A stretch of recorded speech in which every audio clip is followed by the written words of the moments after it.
And the Phillies are up 2-0 in this National League Championship Series. I know what the opposing pitcher and catcher are thinking about all day long before a game, even the night before. They're worried about that first at bat. They're worried about the first pitch. Like, when they can do damage from the first pitch, it's a very uncomfortable feeling. And Schwartz is the best in the game at making the opposing pitcher feel uncomfortable before the game even starts. I really don't care. I've always said I will go 0 for 4 if we win the baseball game. I don't care. This isn't about personal stats. This is about trying to find a way to win a baseball game. It doesn't need to be, sexy or anything like that. It could be ugly. I don't care. The best piece of advice I ever got is, if you want to get paid, win baseball games. And that goes a long way, and that's what we try to do on every single day basis is try to win the baseball game in any way that we can.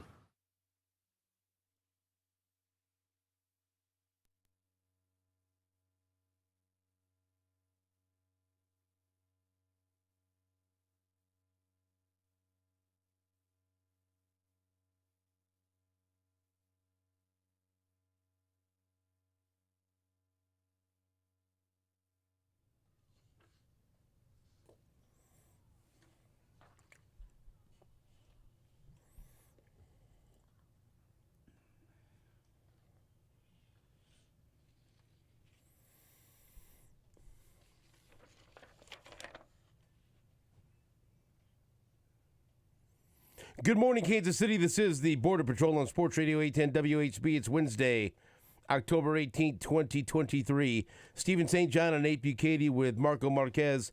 Thank you so much for joining us.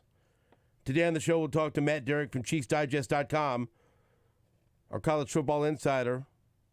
Gary Barnett, the coach, will join us at 8:05.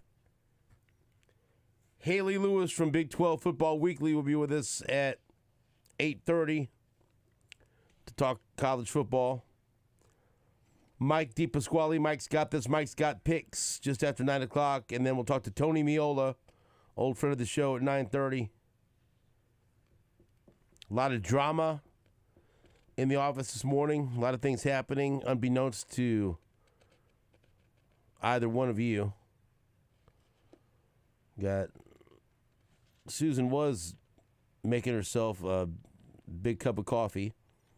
I got one daughter putting makeup on in the downstairs bathroom, and then another daughter who refuses to come in from the car. So, a lot of emotion, an emotional Wednesday morning. So, car's in the shop. So after being chauffeured around town by Steve St. John Sr. yesterday, a death-defying act with his now, once again, aggressive driving skills. Made me feel like a little kid again. I see MF'd people all over the place. Well, he was on one yesterday, man. I dropped my car off. And he drives a different way when his wife is not in the car with him. And it was even more than normal. It was like he drove when I was a kid. And we were driving all over the place. And it was exciting, but also somewhat nerve-wracking. And then Susan drove me to work today.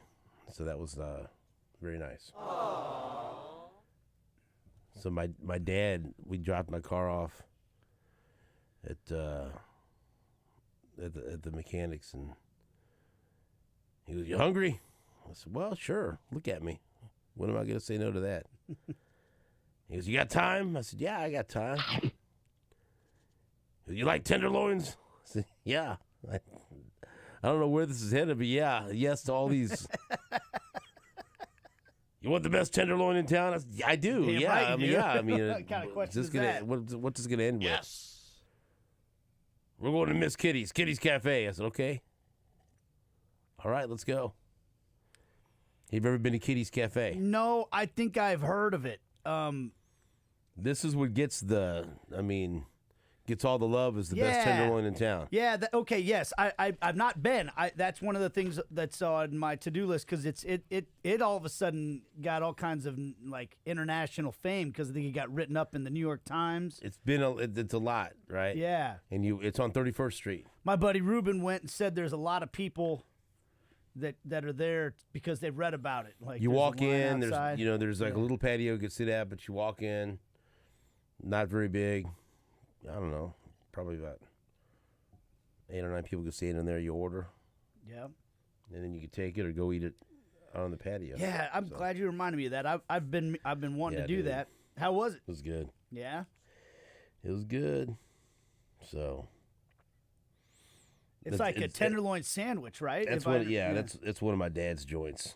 He's going, but he's like he knew about Kitty's before. He's real. All these people read about it, didn't know about it. When I was going. Right. I know. But he tells everyone that's there.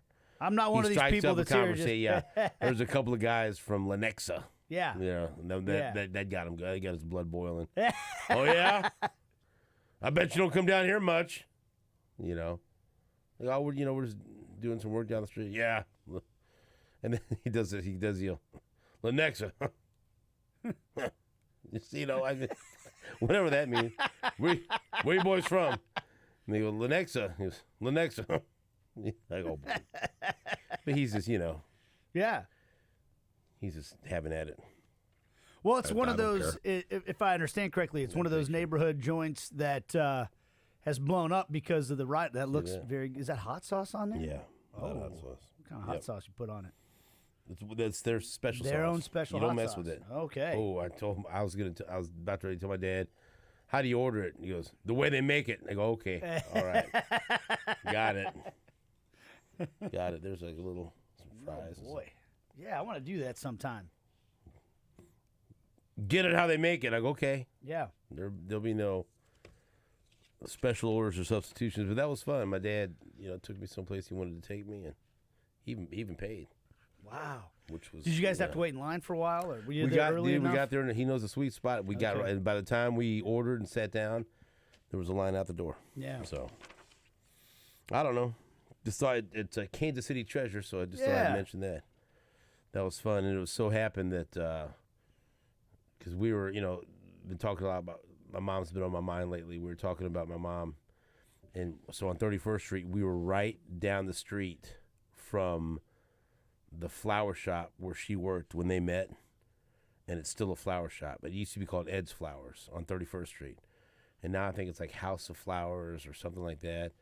Because I asked, where was that flower shop that she used to work at? Because he doesn't. I have to extract things from him. He's just not going to volunteer. He goes, there's a corner up here, And then I go, I wonder what it is now. We started to approach. He goes, still there, flowers, so that's kind of a cool moment. Yeah. There you go. So there you go. I've had a lot of family people driving me around, which has led me here today to wondering what's happening just feet away from us. The girls downstairs. Happy to be here this morning. It was their idea. Yeah. When was that idea hatched? Last night, because Sue was just going to bring me to work and then go get them. And they said, no, we want to go out there and we're going to eat breakfast and then we'll go to school. So they wanted to get up early. It didn't look like it was going to happen, but made it. Everyone got up in the car. So they're good to go. And so they're going to go breakfast? I don't know. That was some of the drama. That was some of the conversation. Yeah. And I just kind of threw it out. The boy, sure would be nice. You bring me back something. Just nothing. Mm-hmm. Silence. Silence. So that's fine. So there you go. So we got. Shut up, dummy. Right. You heard some baseball highlights there. It looks like it could change. It could always change, but it looks like both the ALCS and NLCS may not be as dramatic as we would like. It looks like two teams steamrolling towards the World Series as the Phillies blew out the Diamondbacks 10-0, and they now have a 2-0 lead over Arizona, and Texas has the same 2-0 lead over Houston. And so it looks like unless things change dramatically, and they could. I think they could in the American League. I think Arizona's done. I mean, Philadelphia just looks their offense, and Kyle Schwarber and Bryce Harper and Nick Castellanos. They look magnificent. Pitching doesn't look bad either. And so I'm fairly certain it's Philly, and they might sweep. They might just get out of there in 4 or 5. But Houston, they could bounce back and make a series of it. I hope. Yeah, they got to take on Scherzer tonight, though, right? Yeah. I love Max Scherzer. Don't love Texas. Don't love Houston either, really. Right. So I'm gonna. I guess I'm gonna throw them. The team that I enjoy watching the most is Philly. Mm-hmm. Philly would have I think Philly has the most players that I like to watch. Even though Scherzer is one of my favorite pitchers of all time, I love the Phillies lineup. And even though the Philadelphia fans, that's kind of a weird relationship right now, isn't it, between Philadelphia fans and Kansas City fans after what happened in the Super Bowl? But then you see Travis Kelce and Jason Kelce at a Phillies game rooting for the Phillies. So it seems like they kind of accept Travis Kelce as Jason's brother, and I don't know, he's there. Yeah. They seem to enjoy him. Not on Super Bowl Sunday, they didn't enjoy him. No. When it comes to that, but even though I'm not the biggest supporter of the Philly fan base, I like the Phillies. So I'd rather the Phillies win than the Rangers or the Astros. Or Diamondbacks, for that matter. Right. I don't have any. Don't really towards care about the No, I think Diamondbacks, they're done. yeah. I'm not even going to factor Yeah. them in. I'm with you on all that. I don't really have any reason to root for any of these Texas teams. But I root against Texas because of the way Chris Young.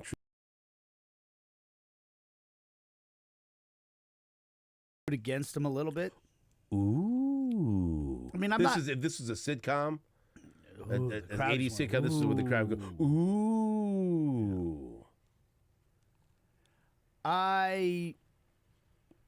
It's not like a personal thing, but No, but I want to hear this. well, I guess if I'm a Royals fan, I want to believe that they've made the right move by letting him go and keeping J.J. Piccolo Right. and the rest of those people around. And so, I don't really want to see him go have more success somewhere else. I don't know. It's Does tough. it have anything to do with the mess that he left in Kansas City and going to Texas? Yeah, a little bit. Hey, that's not right. Yeah, a little bit. I mean, I don't. Obviously, I think that any Royals fan ought to be grateful forever for what 14 and 15 were, but it just seems like Sure. it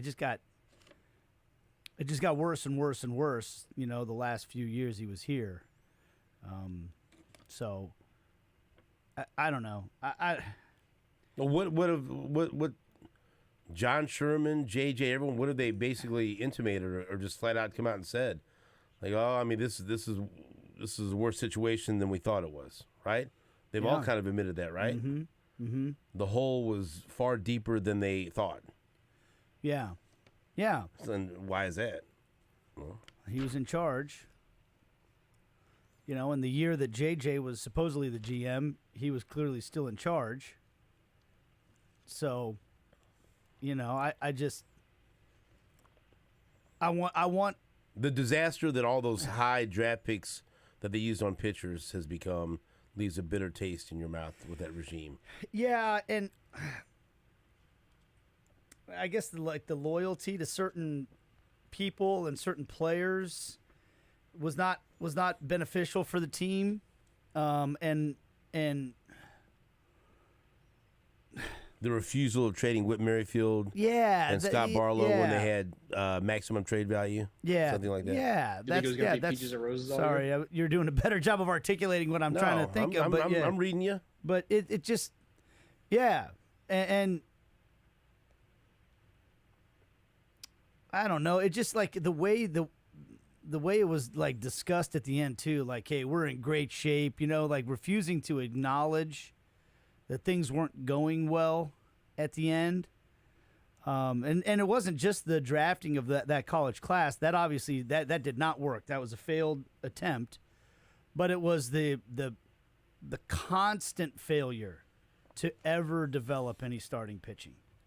The entire time his regime was in place. That by the end was just almost maddening. So, but look, I don't want to run. He brought a World Series to Kansas City. I don't want to try to run the guy down or You don't have anything to like run him that. down. I'm but just curious if it has any impact on how you root for the Rangers. It's more just like I'd rather not see them win. Okay. That's kind of how I feel. Like I don't feel like, I'm rooting terribly against them like I would a division rival that I hated or something like that. But I would just as soon somebody else win. But like, do I really want the Astros to win? I don't know. Phillies. Go Phillies. That's kind of how I feel. There you go. Just go Phillies. All right. Is it more difficult or easier coming out of a rain delay situation like that where you maybe know ahead of time? Are you going that to play the you're whole gonna be able to interview? have You're some not time just to going to warm play up the and all one that? part? God. I mean, pitching's pitching. Oh, this is Chris take the Young. ball and you go compete. That's it. GM for See, the the Rangers. home run's about the only mistake that you made. What pitch was it? What happened there? It was a fastball. Yeah. Anybody else have other questions? Yeah. Were there other people around you? Oh, yeah, there was a whole crew. Yeah. What was the problem with your questions? I don't understand. Supposed to know it was a fastball. Does anybody else have any questions? You knew it was a fastball. That's what he said. He said to me after I shut the recorder off. Did you know it was a fastball? Well, yeah. I mean, you could look up at the screen, but I was maybe poorly worded, just trying to get at, like, what went wrong? What did you feel like you made the pitch you wanted to make? Was the location bad? Did he get you? Did anyone else have any questions? Yeah. I mean, I don't know. There's a lot of rules in a clubhouse. We talk about that, right? There's a lot of rules in a clubhouse. Apparently, one of them is, you need to know what pitch it was. You need, make it a more specific question or whatever. I was always told that. So in baseball, you have pregame and you have postgame. And I've seen players admonish people in the past in the post-game locker room for asking questions that didn't have to do with the game, that was just played. This is post-game. We're talking about the game afterwards, right? Before the game is when you talk about big picture stuff and storylines. And if I remember correctly, Chris Young's father was sick or something was going on with his dad that he had talked about away from. He might have. Well, I don't remember the specifics, but that was the type of thing to me that you'd ask him about before the game. And as soon as he asked if anybody else had questions, some national reporter asked him a bunch of questions about his dad, and he seemed to have no problems answering that. He was fine with that. So he didn't have the same rule when it came to that stuff as other players, but he obviously did not like the questions I asked. So, maybe I just rubbed people the wrong way. I don't know. That was a while ago now. Football is a lot more enjoyable to cover than baseball, isn't it? Being in a football locker room versus the baseball clubhouse. Do you agree? I would say so. Yeah, that's my opinion. That's how. Yeah, that's how I would. Yeah. I mean, covering a football game and in a football locker room has been in my life 10 times more enjoyable than baseball. Yeah, I would agree with that. I mean, I don't know if I just got burned out on it because I did it for 15 years. I'm telling you, kind of just Yeah. 'cause I used to have to cover baseball a lot more when I was doing the show with Whitlock and just earlier in my career, and it's just, man, it's a different feel. Mm-hmm. You're treated differently I feel like by everybody. From the PR staff just to the players. I mean, everything. Mm-hmm. It's just, and it doesn't matter what's more, because at the end of the day, this is not about just having fun. We're not in here just to play grab ass, but it's a lot. But you more, also got into this profession because you wanted to have fun covering sports. It's a lot more fun and enjoyable, like covering training camp, than it is spring training. It's a lot more fun and enjoyable to be in the locker room of after a football game and doing interviews, or beforehand or after. Don't get in that way. Don't look them in the eyes when you talk to them or whatever. I'm making that one up. And it's not just about winning or losing, because let me tell you, I've had to be in some locker rooms of some god-awful Chiefs teams, if we remember, teams that had the number 1 overall pick in the draft. So yeah. It wasn't a blast to go out there when Scott Pioli and Todd Haley were, but I still enjoyed it. I mean, nowhere near as much as I do now, but it was interesting. I remember a nice sit down I had with Romeo Crennel, which was me and him for 15 minutes in a classroom. Did you give him some kadoos? Yes, I did. I liked talking to him. He was a very nice guy. Yeah. Very nice guy. I enjoyed talking with him about football. Yeah. Well, what you have to do is, and he would just, I felt like I was talking to like an old professor or a grandfather, Yeah. Well, we want to do is have an aggressive defense, and well, please talk more, Romeo. I like this. I don't know. Yeah. So if you have any love for Nate, root against the Rangers. All right. That's all. I don't really carry that massive personal grudge against Chris Young, but you don't want him to see. Nah. You don't want to see him with that trophy. I'll tell Not you that. really. That's right. We'll take a break. Back after this on WHB.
Welcome back to the Border Patrol on Sports Radio 810 WHB.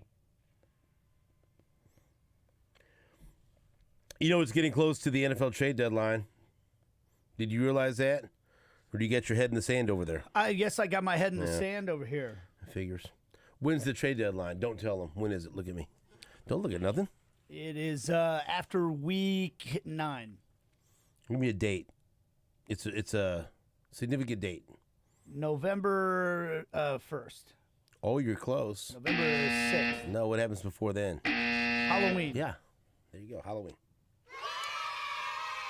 The trade deadline is at 3 p.m. on Tuesday, October 31st. I like these articles. Usually they're extremely inaccurate and nothing ever happens, but someone gets this assignment and they do their best, right? So at CBSSports.com, Cody Benjamin yesterday put out an article, 2023 NFL trade deadline proposed deals. 15 trade ideas that he thinks could and should happen. And I don't know, maybe some of them, maybe one of them, something, but it just gives you an idea from one person's perspective that covers the NFL of some teams that are in the market for something and some players that are available. That's more what I like, you know what I mean? Yeah. Because at least there's research like, okay, for whatever reasons we believe this player is available, and so that gives us some talking points, right? To give you an idea, some of the trades that he proposed, Lions acquire defensive lineman Leonard Williams for a third-round pick. Packers acquire Zach Ertz. Rams acquire Trent Brown. 49ers acquire wide receiver Mecole Hardman for a 2024 seventh-round pick. Again, these are just trade proposals. Nothing's happened yet. But also, again, at least from one person's perspective, it gives you an idea of compensation, right? And that's about what it would take to get Mecole Hardman. What round pick did they say? 7th. 7th rounder. Okay. And he just writes, a non-factor in New York despite signing early in free agency. The ex-Chiefs receiver probably covets a return to KC, where Andy Reid knows how to deploy him as a utility man. But if we have the Chiefs making a bigger splash, see above. Oh. How about going to San Francisco, where Deebo Samuel is banged up and Kyle Shanahan could just as easily use him on gadget plays? And you know what? That does make sense. I could see San Francisco using Mecole Hardman in a variety of different ways and gadget plays and get the most out of him. I mean, how they saw him up close is one of his last full games as a Chief. He scored 3 touchdowns against the 49ers. All right. Texans acquire wide receiver Cortland Sutton. He suggests the Chargers go after Darnell Mooney. Panthers, he links him up with wide receiver Jerry Jeudy. So what about the Chiefs, you ask? Tell me what your reaction would be to this proposed deal. The Chiefs send a 2024 third-round pick to the Cardinals for Hollywood Brown, wide receiver. He writes, Patrick Mahomes has yet to shift the Chiefs' offense into high gear, even as Kansas City remains atop the AFC West at 5-1. Part of the issue has been a scattershot receiving core. Brown isn't an alpha out wide, but he's a more proven deep threat than many of KC's younger options. And Arizona should be motivated to sell, with Hollywood headed for 2024 free agency. What would you say to that type of move? Well, I'm looking at Hollywood Brown's numbers. He did have a 1,000-yard receiving year back in 2021. Mm-hmm. He averaged 6.9 yards per target that year. I don't know. I guess part of my fear with something like that is don't be afraid. All we hear about is how hard it is for wide receivers to pick up this Andy Reid offense, and it takes a while. Is a guy like that going to come in and figure out the offense right away? This year he has 29 catches for 334 yards and 3 touchdowns. I'm guessing that would rank him fairly high among the Chiefs wide receivers. His games have been 4 for 34, 4 for 61, 7 for 96, 5 for 61, 6 for 54, 3 for 28. And keep in mind who he's got him, throwing him the ball. Yeah, I mean, certainly that production would be. Yeah, I mean, he'd have the second most receiving yards on the Chiefs team right now. Interested, Marco? Yes or no? If you don't like it, refuse it. Oh. Yes, I like it, but I'm going to need to see Baltimore take some of the cash hit. Arizona. How about Arizona? Who did I say? Baltimore? Yeah. Excuse me. Baltimore could take some of the cash hit. That'd be a great deal for both sides. Right? He doesn't even play for us anymore. Mm-hmm. Split it 3 ways. I gotta see Arizona take some of the money or settle for a lower draft pick. No, you're gonna play hardball, aren't you? Absolutely, See, this is a yeah. negotiator over here. I like that. I don't know how much is left of the $13 million he's supposed to be making this season, but I can't see the Chiefs take, we'll just say $6.5, $7 million of that this year. If we're talking around when the deadline's going to be, I don't know if that's the exact number, but halfway point. So I like the idea. It's just that wide receiver room gets really loaded when Richie James comes back from injury. If he's coming back, we don't know for sure. And how long Justin Watson? How long is he going to be out? Mm-hmm. I mean, honestly, I think I'd rather trade the 7th round pick for McCall Hardman. Yeah, I'm with you on that. And he's not making hardly any money. So. Mm-hmm. Don't have to give up as much. He already knows the offense. Right. Don't have to pay him as much. And still might get the production. Would you be interested in another tight end?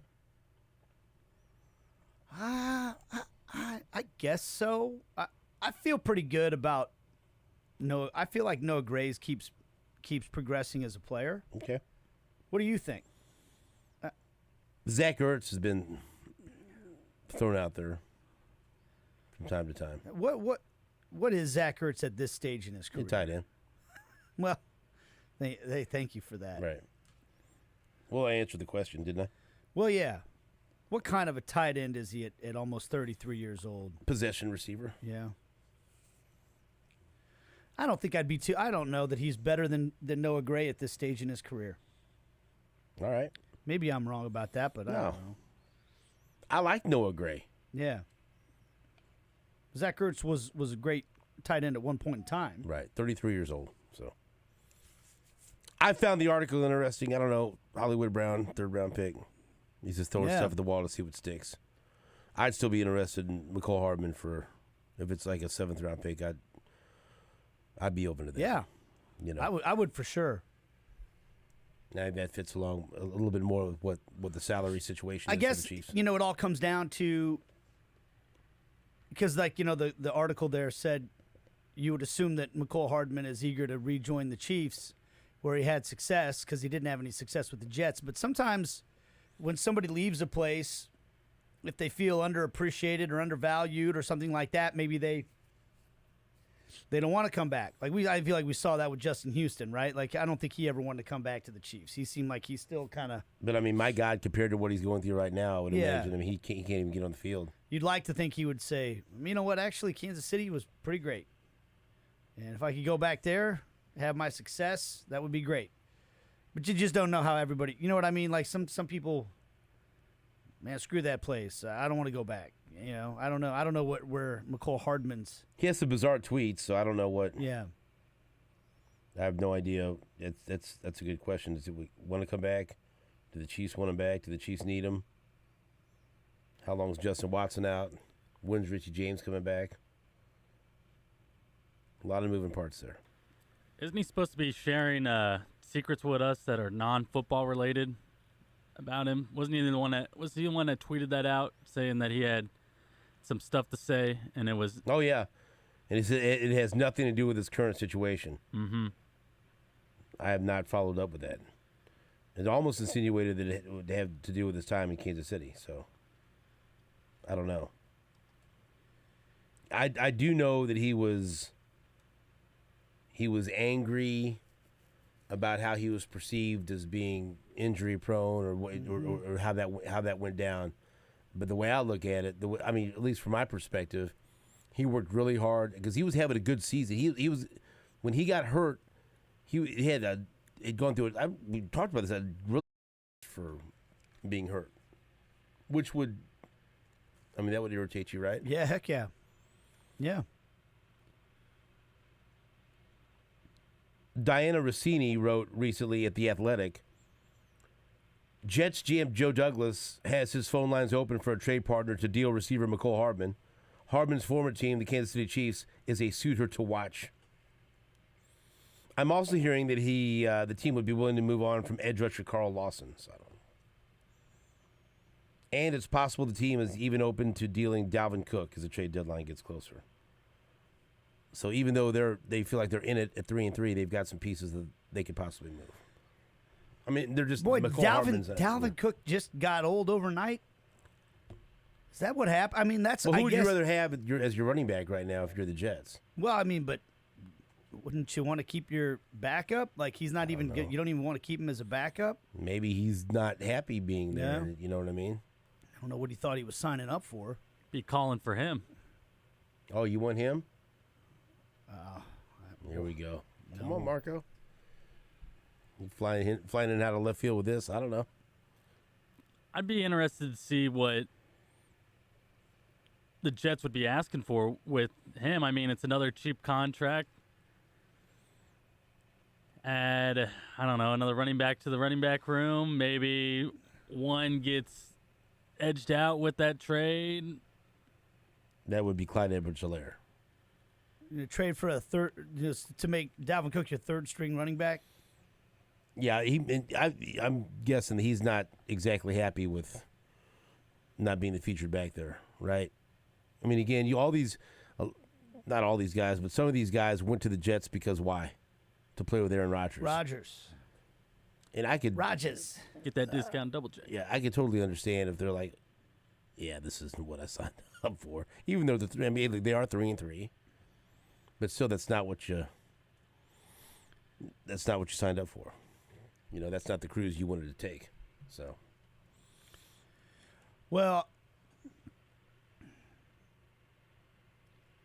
I think it goes to show you about running backs. Dalvin Cook was a stud. Sure, he was. How long ago? Last year. He's it's just like boom. Yeah, the Vikings aren't that interested in him anymore, and now he's apparently already a trade candidate for the team that finally did sign him. Happens fast for running backs, man. Right, but I feel like also at the time that they signed him, the Jets were all in and trying to add as much, put as much talent around Aaron Rodgers, and there were still some question marks about Breece Hall coming back. Remember? But we don't know what kind of workload. Yeah. And you don't know until you know. You can do all you want in the training room and on the practice field, but until you see him in games, then all of a sudden, what does Breece Hall look like? Stud. Okay.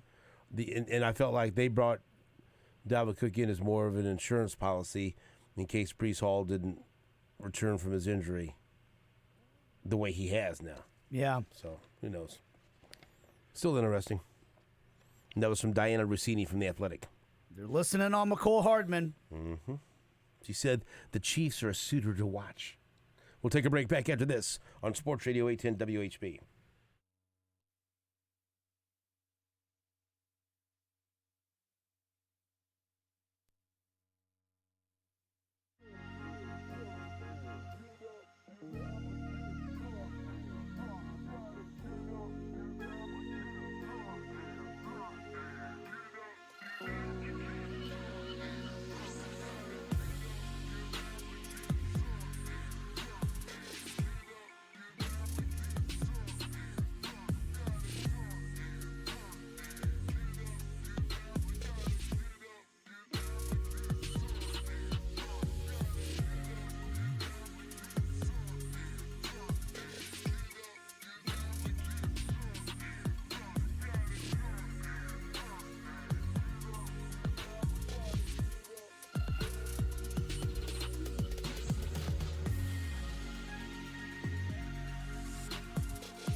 Big 12 basketball media days, brought to you by our wonderful friends at QC Kinetics.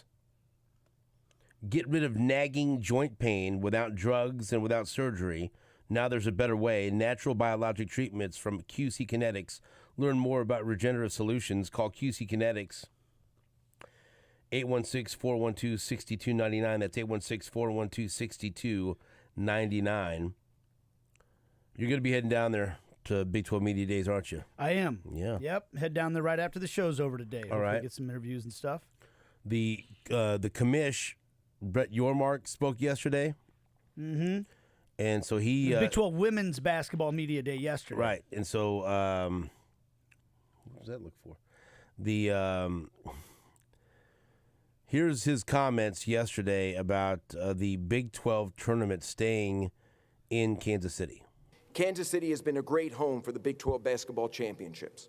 Because of that, we are currently in discussions on an early extension to keep the Big 12 basketball championships right here in Kansas City at T-Mobile Arena through 2031. While nothing is definitive at this point, we are excited by the prospect of calling Kansas City home for years to come. We hope to finalize this by the start of the basketball championships next spring. Now, I would hope that was just a slip of the tongue, because T-Mobile Arena, of course, is in Las Vegas, and T-Mobile Center is here in Kansas City. So, because T-Mobile Arena is where all the big fights are out in Vegas, and that's their big arena. So, did you catch that when that happened? I did not. No, I mean, I have to admit that I still struggle to remember that it's T-Mobile and not Sprint Center, because that's what it used to be. T-Mobile Center is Kansas City's home for live entertainment and sporting events. Mm-hmm. T-Mobile Arena, Las Vegas's hottest new sports and entertainment venue, located just west of the famed Las Vegas Strip. Well, he said T-Mobile Arena. Yeah, that can make you a little nervous. Right. But he says that they're trying to keep it in Kansas City. Well, I just wanted to point that out. Some of these, I'm learning because of however the Twitter X algorithms work. Some tweets started popping up in my mentions from people I don't follow, but I'm kind of interested that I did, I guess. That from some of the new schools that are joining the Big 12 that don't like the idea that the tournament is in Kansas City. They think it should move. Glass Half Ute tweeted, Brett Yormark is in the process of making his first big mistake as Big 12 commissioner. Boom. I haven't been to Kansas City yet, but in no world is that a more appealing destinations for a conference tournament that spans several days than Las Vegas. With Pac-12 gone, Vegas is open. Vegas is always open. Vegas is always open. That's right. That's right. This guy, and I don't know who this guy is, but it goes to show, like, we're going to have some people that are going to be in for a surprise when they come to the Big 12 tournament. Let's be honest, this discussion's all about who can make it convenient for their fans to attend. That's why Kansas and Kansas State are so strident about keeping it. And some people said, hey, by the way, if you think this is all about, like, if you think Kansas and Kansas State are the only fan bases that show up, you are going to be in for a surprise about Iowa State. And he responds, fans come from everywhere, but even a blind person can see in person, on television, wherever, the Kansas fans dominate. This is no secret. Commentators note the unfairness every year. Would you say that the Kansas fans dominate over Iowa State fans at the Big 12 tournament? Not dominate, but I could see what he's saying. I mean, I don't know. There's always a great fan base from Kansas. From the outside, yeah. Not being here, maybe you think that. Yeah. A lot of what Iowa State does takes place in bars and Power and Light. Maybe, doesn't quite hit the same on television. If Iowa State progresses in the tournament, right, they will have as many, if not more, fans than anybody there. Right? Like they party whether or not they advance. That's a Utah guy? Well, the first guy was, I don't know who this. These Brigham, Utah, Brigham Young, UCF, Cincy, but isn't Kansas City central to all? I would sure think so. It's not as far for Central Florida to go. But what you're seeing is these new teams are not just going to come in here and lay down for you. Well, it doesn't look For like Kansas. it. They want to. Because I know that's what you want. Be honest. You want No, all these other teams to lay down no, I don't need them to lay and down. do your bidding. I hope they try their hardest and then get their ass kicked by Kansas. But they don't want to do it in your backyard. They want to play in Vegas. Look, here's the deal. As a Big 12 fan, who was a Big 8 fan, I saw the Texas schools come in here and take the headquarters from the Big 8 away from Kansas City and move them to Dallas. And to build that Longhorn network. Yeah, and I saw them let Texas call all the shots when they got here, and I'm very, very much more. I am hopeful that this new group of teams come in and they go, okay, how do we fit into your conference? Not we're going to start calling shots that we're here. Well, you came here because you had this is a step up for you. They don't understand. Nobody can host the Big 12 tournament the way Kansas City can and support it. Nobody.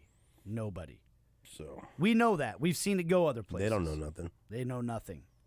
Why don't you just come in here and be grateful that you found a landing spot in a legit conference? Wow. And just, be seen and not heard for a little bit. How about that? It does feel like you had no respect for Utah or Brigham Young or any of these schools. Is that true? No, that's not true. I have respect for them. I think they're all good additions to the league, but I don't think you should just walk right into a new situation like that and start trying to. Now, this is some fan. I mean, I'm not saying Utah. There's been some other people that have said that have been. Yeah. Now, maybe I'll talk to some folks. See, there's your angle. The Central Florida athletic director is an old friend of ours. Yeah, Terry Mahadra. I'm hoping to see him down there today. Maybe I could interview him a little bit. Say, what do That's you fine. think? You're going to try to move this? But he knows. Yeah. He understands. But he's in Orlando. They could say the same thing. Oh, Orlando would be a great place. But he gets it. Yeah. He gets it. Right. Okay? Right. You want me to interview somebody that doesn't These people get in Utah are running around trying to I think we ought to move it to Reno. trying to get caffeine and stuff. They don't know. They're trying to get caffeine or trying to stay away from it. Probably Utah get caffeine. Brigham Young's trying to stay away from it. It's a big war. I don't know. I have no idea. I don't know what's going on over there. I think it is a big rivalry. I don't know. Like some people would assume, I'm not even gonna say that. I mean, I don't know if the BYU fan base would want it to go to Sin City. No, probably not. And that would be, you got to think about travel. I mean, what's reasonable to pack up your wives and go see some basketball? Is that no? See, I don't think that's a thing anymore. I don't what's know. not? What's not a thing? I don't know. No, I don't what's know. not a thing?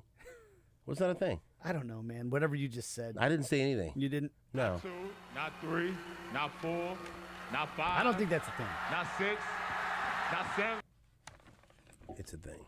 Is it? I don't know, man. None of my business. See, I don't know. I don't know. They don't know about us. I don't know about them. We'll all learn about each other. I'm an SEC guy. I don't know about none of this stuff. Well, that's more. Right. Just means more down there. Pack up the cousins. Well, this depends on what part.